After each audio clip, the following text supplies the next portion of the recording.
Rekan-rekan, jadi perlu saya jelaskan bahwa mekanisme penerbitan red notice untuk tersangka HM itu sudah clear, sudah selesai sebenarnya. Dalam mekanisme kita meminta kepada Interpol penerbitan red notice itu, pada kolom bawah Interpol Lyon itu menyertakan 2 kolom permintaan. Apakah itu dipublish atau tidak, itu tergantung dari penyidik kita yang meminta.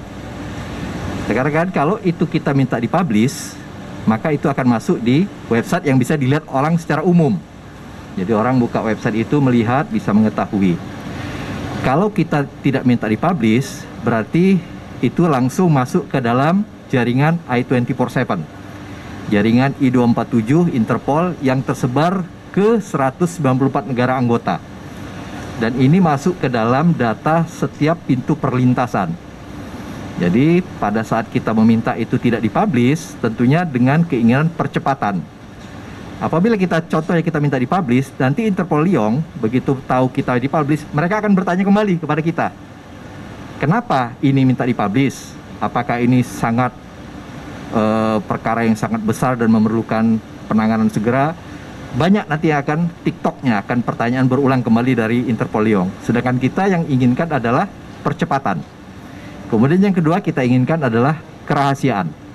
Jadi kalau masyarakat umum melihat itu, nanti kita khawatirnya juga ada sesuatu hal yang bisa dibikin-bikin, bisa mengambil dari website itu, kemudian bisa memanfaatkan hal-hal yang tidak diinginkan.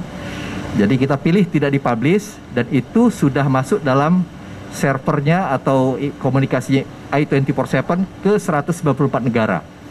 Jadi sebenarnya tidak dipublish itu tidak masalah, karena yang kita inginkan adalah data red notice itu sudah tersebar di semua pintu perlintasan semua anggota Interpol. Yang menolak dipublish itu penyidik dari KPK atau dari sistem kita. Jadi kita mengklik apakah itu mau dipublish atau tidak. Penyidik pada saat itu mengatakan tidak perlu dipublish karena memang kita perlu kecepatan. Ya. yang mana KPK? Penyidiknya bersama-sama kita pada saat gelar perkara. Jadi itu ada 2 contengan pilihan, gitu ya. Jadi sebenarnya dipublish atau tidak dipublish itu tidak menjadi suatu hal yang krusial bagi penyidik, ya. Karena bagi kami Interpol, data itu sudah tersebar ke seluruh negara. Dipublish itu kan hanya untuk efek orang melihat secara umum saja. Dan itu juga menurut saya tidak ada begitu esensinya terhadap penyidikan, gitu ya. Hampir semua negara anggota Interpol juga tidak mempublish tersangkanya, tapi langsung mendirect tersangka atau red notice itu kepada seluruh anggota melalui jalur Lyon.